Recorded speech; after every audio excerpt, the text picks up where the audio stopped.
Coyote participe à la 27e édition de la Semaine européenne du handicap, donc participe chaque année à cet événement. Aujourd'hui, on a commencé une matinée dédiée au handicap pour sensibiliser l'ensemble de nos collaborateurs à des thématiques comme le cécifoot ou le basket en fauteuil, donc qui voient un petit peu la difficulté auxquelles seront confrontées les personnes en situation de handicap. On a créé un partenariat avec Handisport depuis plusieurs années. Ça nous permet d'avoir des sportifs de haut niveau qui viennent aussi parler de leur expérience, de leur sport et puis de leur passion et de nous faire vraiment vivre une expérience unique. Je suis né avec un ballon de basket et du coup mon choix était très simple. Et puis à un moment donné j'ai voulu en faire un peu ma vie et ma raison de vivre. Moi j'ai commencé le basket il y a 3 ans.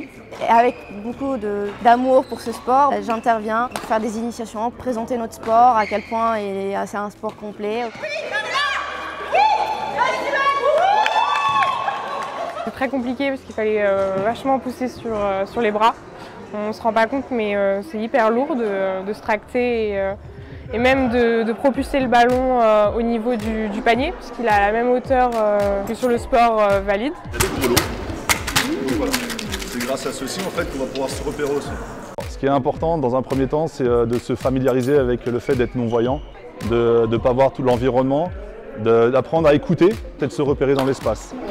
En réalité, savoir est-ce que tu es là, c'est super compliqué. Là, quand on nous bande totalement les yeux, on n'a plus du tout les repères.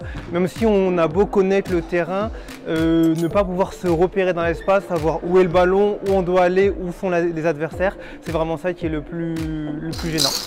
À gauche, à droite. À gauche ou à droite? À droite. Quand on s'initie au cécifoot ou au basket en fauteuil, il faut vraiment travailler en équipe pour qu'on fonctionne ensemble, apprendre à s'écouter, donc à communiquer. Et ça, c'est vraiment quelque chose d'important et qu'on met en place, c'est une de nos valeurs, en tout cas chez Coyote. De vraiment axer sur la communication, de savoir écouter l'autre, de travailler ensemble. Donc c'était dans ce sens que c'était vraiment important pour nous de les faire collaborer à ce type d'événement. On est confronté à des collaborateurs qui peuvent être en situation de handicap invisible ou visible. Et c'est vrai que parfois on ne sait pas forcément comment faire pour pas non plus être maladroit, etc. Et donc je trouve ça hyper bien de démocratiser le sujet et d'en parler ouvertement avec les sportifs qui étaient là avec nous aujourd'hui.